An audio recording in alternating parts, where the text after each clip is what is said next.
الحمدللہ رب العالمین الرحمن الرحیم مالک یوم الدین واشهد ان لا الہ الا اللہ وحدہ لا شریک لہ واشهد ان محمدا عبدہ ورسولہ صلوات اللہ وسلامہ علیہ وعلی آلہ وعلی اصحابہ ومن اهتدى بهدیہ واستنى بسنتہ الی یوم الدین اما بعد اعوذ باللہ السمیع العلیم من الشیطان الرجیم بسم اللہ الرحمن الرحیم اللہ نور السماوات والارض مثل نورہ کمشکاة فیہا مصباح المصباح فی زجاجہ الزجاجة كأنها كوكب دري يوقد من شجرة مباركة زيتونة لا شرقية ولا غربية يكاد زيتها يضيء ولو لم تمسسه نار نور على نور يهدي الله لنوره من يشاء ويضرب الله الأمثال للناس والله بكل شيء عليم.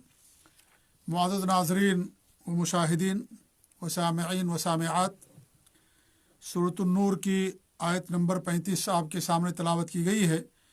اس آیت کریمہ میں اللہ رب العالمین نے بڑی ہی خوبصورت مثال دی ہے اہل ایمان کی، ان کے دل کی اور اللہ تعالیٰ کے دین کی، اس کی ہدایت کی بڑی ہی واضح اور صاف ستھری اور شاندار اور خوبصورت مثال اس آیت کے اندر اللہ رب العالمین نے پیش کی ہے۔ آئیے اس آیت کی تفسیر جاننے کی کوشش کرتے ہیں۔ اللہ رب العالمین کا ارشاد ہے کہ اللہ نور السماوات والارض، اللہ رب العالمین آسمانوں اور زمینوں کا نور ہے، یا اللہ تعالیٰ آسمانوں اور زمینوں میں نور والا ہے۔ اللہ رب العالمین کے بے شمار نام ہیں، انہی ناموں میں سے ایک نام النور ہے۔ اللہ تعالیٰ کے نام صرف 99 نہیں ہیں، بلکہ اللہ رب العالمین کے بے شمار نام ہیں۔ جیسے اللہ رب العالمین کی نعمتوں کو کوئی گن نہیں سکتا، بے شمار نعمتیں اللہ رب العالمین کی انسان کے ساتھ دنیا کے اندر پائی جاتی ہیں، ایسے ہی اللہ رب العالمین کے بے شمار نام ہیں۔ ان بے شمار ناموں میں سے جو 99 نام یاد کرے گا، نام ان کے مطابق عمل کرے گا، زندگی گزارے گا، ایسے آدمی کے لیے جنت کی بشارت دی گئی ہے۔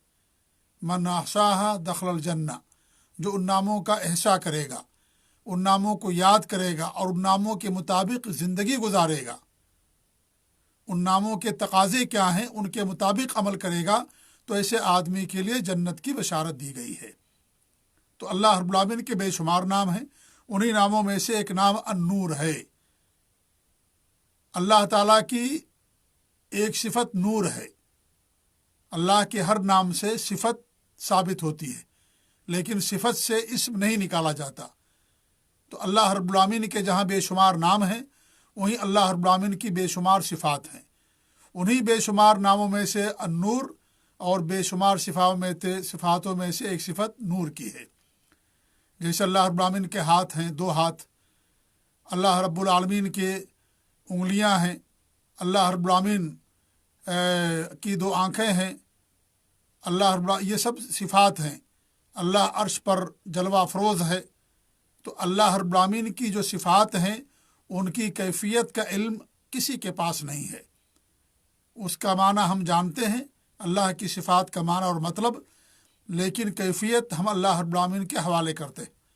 کیفیتوں کا علم کسی کے پاس نہیں ہے۔ تو اللہ رب العالمین کا ایک نام النور ہے۔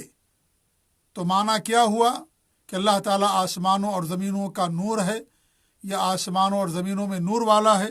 اس کا ایک معنی تو یہ ہوتا ہے کہ اللہ رب العالمین ہی آسمانوں اور زمینوں کو منور کرنے والا ہے۔ پوری کائنات کے اندر روشنی پھیلانے والا اللہ رب العالمین ہے۔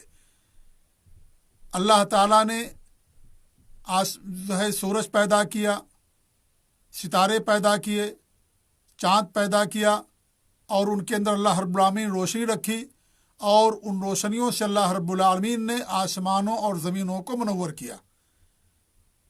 اسی طریقے سے اللہ رب العالمین نے انسان کو عقل دی، اور انسان نے اپنی عقل کے مطابق روشنی کے آلات پیدا کیے، جس سے رات کے اندر بھی اگر چاند نہ ہو تو اجالا رہتا ہے، روشنی رہتی ہے۔ تو یہ اللہ رب العالمین کی دی ہوئی عقل کے مطابق لوگوں نے ان روشنی کے آلات کو ایجاد کیا۔ اور یہ ساری جو روشنیاں ہیں، آج سورج کی، چاند کی، یا اس طریقے ستاروں کی یا لائٹوں کی بلب کی، یہ سب کے سب مخلوق ہیں اور حصی ہیں، یہ سب چیزیں ہمیں اور آپ کو نظر آنے والی ہیں۔ تو ایک معنی تو یہ ہو گیا، اور دوسرا معنی اس کا نور سے معنوی نور مراد لیا گیا ہے۔ معنوی نور سے مراد یہ ہے کہ اللہ رب العالمین اگر دنیا کے اندر دین نہ نازل کرتا، ہدایت اللہ تعالیٰ نہ بھیجتا، تو دنیا میں کسی کو ہدایت نہیں ملتی، دنیا میں کسی کو روشنی ہدایت کی نہیں ملتی۔ اللہ نے انبیاء بھیجے، اللہ نے کتابیں اتاری، آخری کتاب قرآن اتارا، اللہ نے دین بھیجا، تو یہ سب معنوی نور ہیں، اور اللہ رب العالمین آسمانوں اور زمینوں کے اندر رہنے والوں کو ہدایت دینے والا ہے، اس نور کے ذریعے سے جو دین اللہ رب العالمین نے دنیا کے اندر بھیجا۔ ابن عباس رضی اللہ عنہ فرماتے ہیں کہ وہ ہادی اہل السماوات والارض، کہ آسمان اور زمین میں جو رہنے والے ہیں ان سب کو ہدایت دینے والا کون ہے؟ اللہ رب العالمین، یہ اس کا معنی ہے۔ تو یہاں پر دو معنی اس کا بیان کیا گیا، ایک معنی یہ کہ اللہ تعالیٰ آسمانوں اور زمینوں کو منور کرنے والا ہے، جیسا کہ شیخ ابن باز رحمۃ اللہ علیہ سے لوگوں نے اس آیت کریمہ کی تفسیر پوچھی تو انہوں نے کہا کہ علماء کے نزدیک اس کا مطلب یہ ہے کہ اللہ تعالیٰ آسمانوں اور زمینوں کو منور کرنے والا ہے۔ تو ہر وہ نور جو آسمانوں اور زمینوں میں ہے، اور قیامت کے دن جو نور ہوگا وہ اللہ تعالیٰ کے نور میں سے ہوگا۔ اور پھر کہتے ہیں کہ نور دو طرح کا ہوتا ہے، ایک نور مخلوق ہے جو دنیا کے اندر پایا جاتا ہے، جیسے چاند کا نور اور سورج کا نور، تاروں کا نور، یا آگ کی روشنی، یا کہربا لائٹ کی روشنی، یہ سب مخلوق ہے اور یہ سب اللہ کی مخلوقات میں سے ہیں۔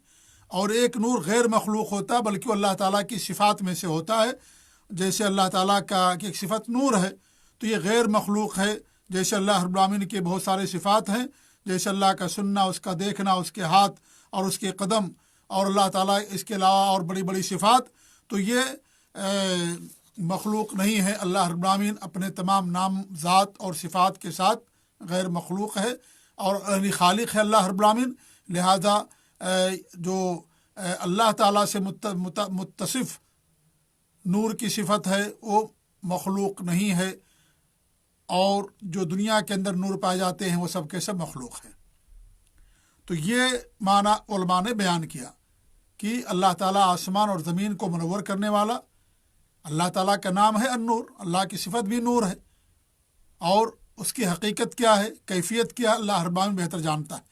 لیکن اس آیت کا معنی ایک تو یہ کہ اللہ تعالیٰ آسمان اور زمینوں کے اندر روشنی پھیلانے والا، منور کرنے والا، یا یہ کہ یہاں پر معنوی نور مراد ہے کہ اللہ رب العالمین ہی لوگوں کو ہدایت دینے والا ہے۔ اللہ تعالیٰ اگر کسی کو توفیق نہ دے تو کوئی آدمی کوئی بھی کام نہیں کر سکتا ہے۔ دنیا میں انسان کو کسی بھی چیز کی نیک عمل کی توفیق ملتی ہے تو یہ اللہ رب العالمین کی طرف سے ہے۔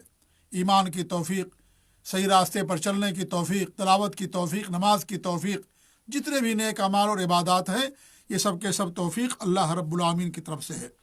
تو اللہ کا نام نور ہے، قرآن سے بھی ثابت ہوا، اور حدیث کے اندر بھی صحیح مسلم کی روایت ہے کہ اللہ کے رسول صلی اللہ علیہ وسلم جب رات میں اٹھتے تھے تو یہ دعا پڑھتے تھے، اللہم لک الحمد انت قیوم السماوات والارض، اللہ تعالیٰ تیرے ہی لیے حمد ہے، تو ہی آسمانوں اور زمینوں کا قیم ہے، یعنی تو ہی مالک ہے، ومن فیہن، اور جو ان کے اندر ہے تو ہی ان کا مالک ہے اور تو ہی ان کا ذمہ دار ہے۔ وَلَكَ الْحَمْدُ أَنْتَ نُورُ السَّمَاوَاتِ وَالْأَرْضِ وَمَنْ فِيهِنْ، اور تیرے لیے ہی حمد ہے، اور تو ہی آسمانوں اور زمینوں کا نور ہے، اور جو کچھ ان کے اندر ہے ان سب کے اندر تو ہی روشنی دینے والا اور تو ہی نور والا ہے۔ امام القیم رحمۃ اللہ علیہ نے نور کی جو صفت ہے اور اس کی اضافت، اس کے تعلق سے 4 قسمیں بتائی انہوں نے۔ ایک تو یہ بتاتے ہیں کہ ایک تو اللہ رب العالمین کا نام نور ہے، النور، یعنی اللہ کی ذات نور ہے، اللہ کا نام نور ہے۔ نمبر 2، نور کی اضافت اللہ کی ذات کی طرف کی گئی ہے، جیسے وَأَشْرَقَتِ الْأَرْضُ بِنُورِ رَبِّهَا، کہ زمین اپنے رب کے نور سے روشن ہو گئی۔ تو یہاں پر نور کی اضافت رب العالمین کی طرف کی گئی۔ ایک تو اللہ رب العالمین خود النور ہے، اس کی ذات نور ہے، اس کی صفات نور ہیں، اس کے افعال، اس کے احکام نور ہیں، سب کے سب نور ہیں۔ اور نمبر 2 نور کی صفت اللہ کی طرف کی گئی، واشرقت الارض بنور ربہا، اور تیسری چیز کیا ہے کہ نور کی اضافت آسمان و زمین کی طرف کی گئی، جیسے یہاں پر اللہ نور السماوات والارض، اور جو یہ قرآن کی آیت جس کی تفسیر ہم آپ کے سامنے کر رہے ہیں، اور دوسری وہ حدیث جس میں ہمارے نبی نے فرمایا وَلَكَ الْحَمْدُ أَنْتَ نُورُ السَّمَاوَاتِ وَالْأَرْضِ وَمَنْ فِيهِنَّ، اور چوتھا معنی انہوں نے بیان کیا ہے صفت کہ اللہ تعالیٰ کا بھی حجاب جو ہے وہ نور ہے، جیسا کہ اللہ کے رسول کی حدیث صحیح مسلم کی کہ حجابہ النور، کہ اللہ رب العالمین کے حجاب نور ہے، اگر اللہ رب العالمین اس کو کھول دے تو اس کے چہرے کی روشنی جہاں تک اللہ تعالیٰ کی نگاہ پہنچے گی نہیں تمام چیزوں کو، کیونکہ اللہ تعالیٰ کی نگاہ سب تک پہنچی ہوئی ہے، تو تمام چیزوں کو اللہ رب العالمین خاکستر کر دے، یعنی اس کے نور سے تمام چیزیں خاکستر ہو جائیں، تو حجاب جو اللہ تعالیٰ کا بھی ہے کیا ہے، وہ بھی نور ہے۔ تو یہ 4 باتیں یا 4 اضافتیں امام ابن القیم رحمۃ اللہ علیہ نے نور کے حوالے سے بیان کیا ہے، اور میں نے بتایا کہ اس کے اندر 2 معنی ہے، ایک تو اللہ آسمان و زمین کو منور کرنے والا، اور دوسرا معنی معنوی نور ہے، اور معنوی نور سے مراد قرآن، دین، حتیٰ کہ ہمارے نبی صلی اللہ علیہ وسلم بھی نور ہیں۔ آپ نور سے تو نہیں پیدا کیے گئے، لیکن آپ کی ذات نور، دنیا کے اندر توحید پھیلانے والی، شرک کا قلع کما کرنے والی، تاریکیوں ختم کرنے والی تھی۔ آپ کے ذریعے سے دنیا کے اندر علم کا نور، توحید کا نور، سنت کا نور، اسلام کا نور پھیلا، تو آپ کی ذات بھی نور تھی، لیکن آپ نور سے پیدا نہیں کیے گئے جیسا کہ گمراہ لوگوں کا عقیدہ ہے۔ فرشتوں کو اللہ نے نور سے پیدا کیا، آپ کی ذات جو تھی وہ معنوی نور، کہ آپ کے ذریعے سے اللہ رب العالمین نے دنیا میں شرک کا قلع کما کیا اور توحید کو دنیا کے اندر عام کیا، تو معنوی نور بھی مراد لیا گیا ہے۔ اب اس کی مثال اللہ رب العالمین جو دے رہا ہے بڑی عمدہ مثال ہے۔ اللہ فرماتا مثل نور ہی کمشکات فیہا مصباح، اس کے نور کی مثال، اس کے نور کی مثال میں جو ہوا کی ضمیر وہ کس کی طرف لوٹ رہی ہے، اس کے بارے میں علماء کے 2 اقوال ہیں۔ ایک قول تو یہ کہ اللہ رب العالمین کے نور کی طرف لوٹ رہی ہے، اور یہاں پر مراد یہ ہے کہ وہ نور جو اللہ رب العالمین مومن کے دل میں رکھتا ہے اس کی مثال یہ ہے۔ دوسرا معنی یہ بیان کیا گیا کہ مومن کی طرف لوٹتی ہے یہاں پر ضمیر، اور اس کا مطلب یہ ہوگا کہ مومن کے نور کی مثال جو اس کے دل کے اندر اس طریقے سے ہے۔ میں سمجھتا ہوں کہ دونوں کا معنی ایک ہی ہے، کیونکہ مومن کے دل میں جو نور ہے، جو ہدایت ہے، وہ اللہ تعالیٰ کی طرف سے ہے، اس لیے دونوں کے معنی کے اندر کوئی تضاد نہیں ہے، بلکہ تقریباً دونوں کا معنی ایک ہی ہے۔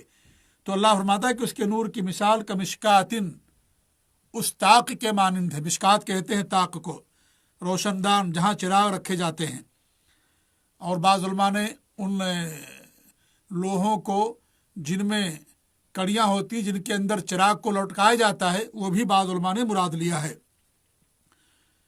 تو اللہ فرماتا ہے کہ اس کے نور کی مثال کیا ہے، مشکات کی طریقے سے ہے، اور یہاں مشکات سے مراد مومن کا دل ہے۔ فیہا مصباح، اس طاق کے اندر، اس روشن دان کے اندر چراغ ہے۔ کیا ہے؟ چراغ ہے، یعنی بتی جو جلتی ہے، وہ بتی، وہ چراغ کہاں ہے؟ طاق کے اندر، روشن دان کے اندر رکھا ہوا ہے۔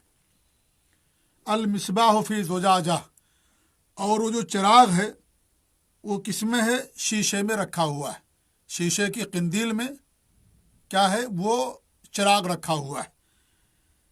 جب شیشے کی قندیل میں ہوتا ہے تو چراغ کی روشنی اور بڑھ جاتی ہے، اور اس کے اندر مزید قوت پیدا ہو جاتی ہے، اور روشنی اور پھیل جاتی ہے۔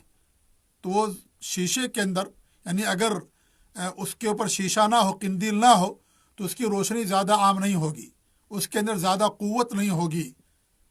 لیکن اگر اس کو شیشے کے اندر رکھ دیا جائے تو اس کے اندر روشنی کے اندر قوت آ جاتی ہے۔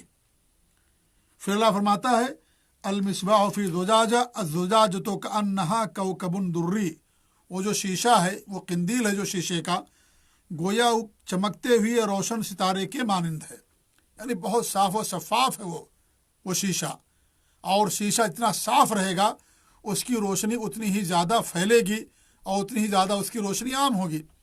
جیسے آپ دیکھیں اپنے یہاں جو ہے لیمپ ہوتا ہے یا لالٹین وغیرہ ہوتی ہے، تو آپ دیکھیں لالٹین کا جو شیشہ ہوتا ہے اسے ہمیشہ باقاعدہ صاف کیا جاتا ہے، چونے سے لوگ صاف کرتے ہیں، کپڑے سے صاف کرتے ہیں، پانی صاف کرتے ہیں، جتنا زیادہ وہ صاف و شفاف رہے گا اتنا ہی زیادہ اس کے اندر روشنی پھیلے گی اور عام ہوگی۔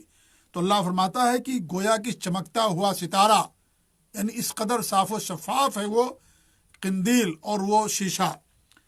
پھر اللہ فرماتا ہے یوقد من شجرۃ مبارکۃ زیتونہ، وہ جو روشن ستارہ، وہ چراغ جو ہے ایک بابرکت درخت زیتون کے تیل سے جلایا جاتا ہے۔ زیتون کا تیل درخت بابرکت ہے، اس کا پھل اللہ رب العالمین زیتون کی قسم کھائی ہے، وہ تین و زیتون، زیتون کی قسم۔ تو زیتون کا جو پھل ہوتا ہے وہ بابرکت ہوتا ہے، یعنی اس کے اندر بہت زیادہ بھلائی ہوتی ہے اور وہ بھلائی باقی رہنے والی ہوتی ہے۔ تو بہت زیادہ خیر اللہ رب العالمین اس کے اندر رکھا ہے، زیتون کے اندر بہت زیادہ مفید ہے، وہ بہت ساری بیماریوں کے ازالے کا سبب اور ذریعہ اللہ نے اسے بنا دیا۔ تو اللہ فرماتا ہے کہ وہ چراغ ایک بابرکت درخت زیتون کے تیل سے باقاعدہ اسے جلایا جاتا ہے۔ تو تیل جتنا صاف و شفاف ہوگا، جتنا زیادہ صحیح ہوگا، اتنا ہی زیادہ اس کے اندر روشنی بھی صاف و شفاف ہوگی۔ اگر تیل گدلا ہوگا، میلا کچیلا ہوگا اور اس کے اندر ذرات ہوں گے، صاف ستھرا نہیں ہوگا، تو روشنی بھی صاف ستھری نہیں نکلتی ہے۔ تو تیل بہت صاف ستھرا ہے، زیتون کے درخت، زیتون کا تیل ہے وہ۔ پھر زیتون کے بارے میں اللہ فرماتا ہے کہ لا شرقیۃ ولا غربیہ، یعنی وہ زیتون کا جو درخت ہے نہ مشرقی ہے نہ مغربی، یعنی وہ صحرا کے اندر ہے، وہ صحرا کے اندر ہے اور بیچ صحرا میں اونچی جگہ پر ہے، اور دن بھر اس پر سورج کی دھوپ اور روشنی پڑتی رہتی ہے۔ اور جو درخت ایسا ہو کہ اس پر صبح و شام سورج نکلتے ہوئے بھی، دوپہر کے وقت بھی، شام کے وقت بھی روشنی جب پہنچتی ہے تو اس درخت کا پھل لذیذ ہوتا ہے، اور اس پھل سے جو تیل نکالا جاتا ہے وہ تیل بھی بہت زیادہ صاف و ستھرا اور شفاف ہوتا ہے۔ تو یہ درخت کی صفت اللہ نے بیان کی کہ درخت ایسی جگہ پر ہے، صحرا میں، چٹیل میدان میں، اونچی جگہ پر، کہ ہمیشہ سورج کی دھوپ اور روشنی اس کو پہنچتی رہتی ہے، اور اسے درختوں کا، ٹیلوں کا، مکانات کا سایہ اس پر نہیں پڑتا، کیونکہ جو درخت یا جو فصلیں گھروں، مکانات یا درختوں کے بیچ ہو تو اس کے اندر پھل بہترین نہیں آتا ہے اور اس کے اندر پھل زیادہ نہیں لگتا ہے۔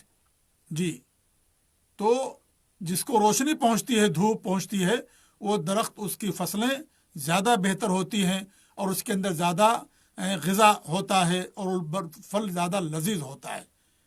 تو یہ درخت ایسی جگہ ہے زیتون کا کہ جہاں پر ہمیشہ سمجھ لیجئے سورج کی روشنی اسے پہنچتی رہتی ہے، سورج کی روشنی اسے پہنچتی رہتی ہے۔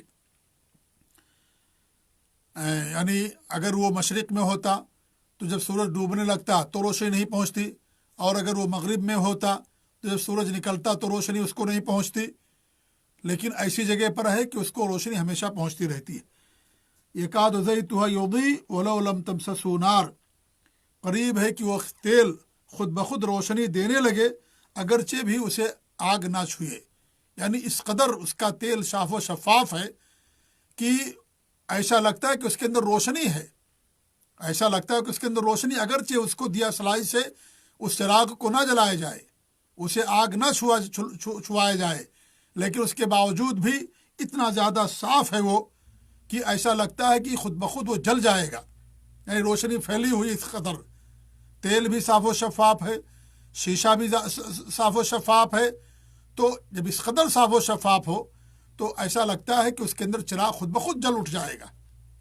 نور علی نور، یہ نور پر نور ہے، یہ کیا ہے؟ نور پر نور اللہ رب العالمین نے بیان فرمایا، یعنی نور ہی نور ہے۔ اس کا شیشے کا صاف و شفاف ہونا، زیتون کے تیل کا صاف و شفاف ہونا، یہ سب، اور پھر اس کو جلا دینا، آگ لگانا، پھر نور پر نور ہو جاتا ہے۔ تو یہ مثال اللہ رب العالمین نے دی ہے، قرآن کی دی ہے، ہدایت کی دی ہے، دین کی دی ہے، اور بندے مومن کی دل کی مثال دی ہے کہ بندے مومن جس کے دل میں قرآن ہوتا ہے، ہدایت ہوتی ہے، اللہ پر ایمان ہوتا ہے اور نبی کی سنت اور دین کے مطابق، شریعت کے مطابق چلنے والا ہوتا ہے، اس کی مثال اللہ رب العالمین نے دی ہے۔ تو یہاں پر کامل مومن کی مثال اللہ رب العالمین نے عطا فرمائی کہ انسان مومن کا جو دل ہوتا ہے ایک دم صاف و شفاف ہوتا ہے، اس کے دل کے اندر اللہ رب العالمین کی ہدایت ہوتی ہے، مسلمان ہوتا، اللہ پر ایمان والا ہوتا ہے، وہ دین پر عمل کرنے والا ہوتا ہے، قرآن پر چلنے والا ہوتا ہے، تو اس طریقے سے اللہ رب العالمین نے مومن کی گویا کی یہاں پر مثال دی ہے کہ کس طریقے سے اس کی مثال ہے۔ زید سے مراد یہاں پر تیل سے قرآن اور شریعت مراد ہے، اللہ اور اس کے رسول کی اطاعت مراد ہے کہ وہ اس پر عمل کرتا ہے، اور مشکات سے مراد اس کا دل کہ اس کے دل میں اللہ رب العالمین پر ایمان ہے۔ تو یہ مومن کی مثال دی گئی ہے کہ مومن جتنا عمل کرتا ہے، جتنا زیادہ دین پر کاربند ہوتا ہے، اتنا ہی زیادہ اس کو نور ملتا ہے اور اس کا دل صاف و شفاف ہوتا ہے، اور اس طریقے سے یعنی چمک رہا ہوتا ہے، اور اس کے دل کے اندر نہ کفر ہوتا ہے، نہ کوئی گند ہوتی ہے، بلکہ اس کا دل صاف و شفاف ہوتا ہے، اللہ رب العالمین پر ایمان والا ہوتا ہے، اور وہ گویا کی بقعہ نور بن گیا، ہر طرف سے نور ہی نور ہے وہ۔ تو یہ گویا کہ اللہ تعالیٰ کے جو دلائل ہیں، جو براہین ہیں، وہ اسی طریقے سے واضح ہیں۔ اللہ کا دین واضح، اللہ تعالیٰ کا قرآن واضح، اللہ تعالیٰ کی آیتیں واضح، اور کثیر تعداد میں موجود ہیں یہ، اور ایک سے بڑھ کر ایک ہیں۔ تو یہ جو اللہ نے ہدایت دی، دنیا کے اندر بھیجی، اللہ نے دین جو دنیا کے اندر اتارا، قرآن اتارا، اسلام اتارا، یہ اس کی مثال ہے کہ ایک سے ایک دلیلیں ہیں، ایک دم واضح ہیں۔ جیسے یہ مثال دی کہ ہاں نور پر نور ہے، یعنی شیشہ بھی چمکنے والا ستارے کے مانند، تیل بھی صاف و شفاف، اور پھر جب اس کو آگ لگا دیا جائے تو اور زیادہ روشنی اس کے اندر ہو جاتی۔ ایسے اللہ رب العالمین بے شمار دلیلیں، واضح اور روشن دلیلیں دنیا کے اندر نازل فرمائی ہیں۔ جو ان سے ہدایت حاصل کرتا ہے اس کو ہدایت ملتی ہے، اور جو نہیں ہدایت حاصل کرتا ہے وہ گمراہی کے راستے کو وہ اپنا لیتا ہے۔ تو اللہ کے نور کی ہدایت کی مثال، مومن کی دل کی مثال، یہ اللہ رب العالمین نے کتنی صاف اور واضح طور پر دی ہے۔ اور یہاں مراد وہ مومن ہے جو پکا اور سچا مومن ہے، جس کے ایمان اور عقیدے میں کسی بھی طرح کا کوئی ریب اور شک اور شبہ نہیں ہے، جو سلف صالحین، صحابہ تابعین، تبع تابعین کے عقیدے اور منہج پر ہے، ایسا مومن مراد ہے۔ وہ مومن جس کے دل کے اندر نقص ہو، ایمان کے اندر نقص ہو، کمی ہو، یا اس کے ایمان کے اندر یعنی کمی ہو، یا اس طریقے سے عقیدے کے اندر گڑبڑی ہو، اور منہج کے اندر گڑبڑی ہو، عمل کے اندر کوتاہی ہو، وہ مراد یہاں پر نہیں ہے۔ یہاں پر مراد کیا ہے؟ واضح یعنی کامل مومن مراد ہے، یہ یہاں پر مراد لیا گیا ہے۔ پھر اللہ فرماتا ہے کہ یہد اللہ لنورہ من یشاء، اللہ رب العالمین اپنے نور کی طرف جس کو چاہتا ہے ہدایت دیتا ہے۔ تو یہاں نور کی طرف یعنی دین اسلام کی طرف اللہ تعالیٰ جس کو چاہتا ہے اسے ہدایت دیتا ہے۔ اتنا سب واضح ہونے کے باوجود بھی اگر کوئی ہدایت نہ قبول کرے، دین اسلام نہ لے کر کے آئے، تو گویا کہ اس کے لیے گمراہی مقدر ہے، اور اللہ تعالیٰ ہی ہدایت دینے والا ہے، اللہ کے علاوہ کوئی اور ہدایت نہیں دے سکتا۔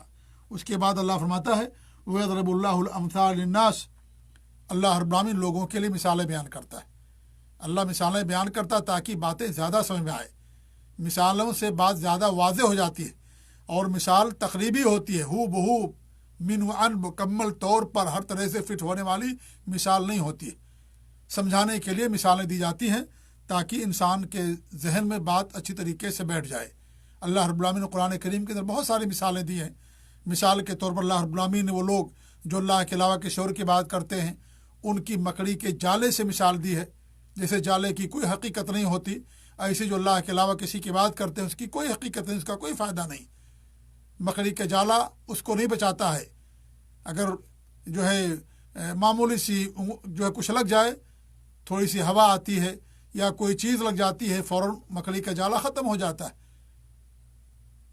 ایسے ایک مثال اللہ رب العالمین نے دی جو بعث بعد الموت کے منکر تھے، مکہ کے مشرکین یا کفار یا جو ملحد ہوتے ہیں، کہ اللہ تعالیٰ کس طریقے سے دوبارہ لوگوں کو زندہ اٹھائے گا۔ تو اللہ نے اس کی مثال کس کی دی ہے؟ بارش کی دی ہے، زمین کی دی ہے، کہ زمین مردہ ہوتی ہے، اللہ تعالیٰ بارش برساتا ہے تو اس پر فصل اگتی ہے، مردہ زمین ہری بھری ہو جاتی ہے۔ تو اسی طریقے سے اللہ رب العالمین دوبارہ انسانوں کو زندہ پیدا کرے گا۔ اللہ نے لکڑی سے آگ پیدا کیا، لکڑی جو ہوتی ہے اس سے اللہ رب العالمین نے آگ پیدا کیا۔ اسی طریقے سے اللہ رب العالمین قیامت کے دن بندوں کو دوبارہ زندہ کرے گا۔ جب اللہ نے پہلی بار پیدا کیا اس کو کوئی تکلیف لاحق نہیں ہوئی، تو دوبارہ زندہ کرنا اور زیادہ اللہ رب العالمین کے لیے آسان ہے۔ پہلی بار کوئی کام کرنا مشکل ہوتا ہے، جب پہلی بار اللہ رب العالمین نے کیا، کسی بھی طرح کی اس کو کوئی تھکاوٹ اور کوئی رکاوٹ لاحق نہیں ہوئی، تو دوبارہ زندہ کرنا انسان کے اللہ رب العالمین کے لیے اور زیادہ آسان ہے۔ تو اللہ مثالیں دیتا تاکہ لوگوں کو بات زیادہ سمجھ میں آ جائے۔ واللہ بکل شیء علیم، اور اللہ رب العالمین ہر چیز کے حال سے بخوبی واقف ہے۔ انسان جو بھی عمل کرتا ہے اس کے ایمان میں کیا ہے، اس کا عمل کیا ہے، اس کا عقیدہ کیا ہے، اس کے دل میں کیا ہے، تمام چیزوں کو اللہ رب العالمین جاننے والا۔ دنیا کے اندر جو کچھ ہو رہا ہے، جو نہیں ہوا کیوں نہیں ہوا، کس وجہ سے نہیں ہوا، ہوتا تو کیسے ہوتا، یا جو ہو گیا جو ہو رہا ہے، ان تمام چیزوں کا علم اللہ رب العالمین کے پاس ہے۔ تو یہ اس آیت کریمہ کی تفسیر تھی جو میں نے آپ کے سامنے پیش کی ہے۔ اللہ تعالیٰ سے دعا کہ اللہ رب العالمین ہم سب کو ایمان پر قائم رکھے، اللہ رب العالمین ہم سب کو توفیق دے ہر نیک عمل کرنے کی، اور شرک بدعات سے اور ہر برے عمل سے اللہ تعالیٰ ہم سب کو محفوظ رکھے، آمین۔ وصلی اللہ علی نبینا محمد وعلی آلہ وصحبہ اجمعین، وجزاکم اللہ خیر، والسلام علیکم ورحمۃ اللہ وبرکاتہ۔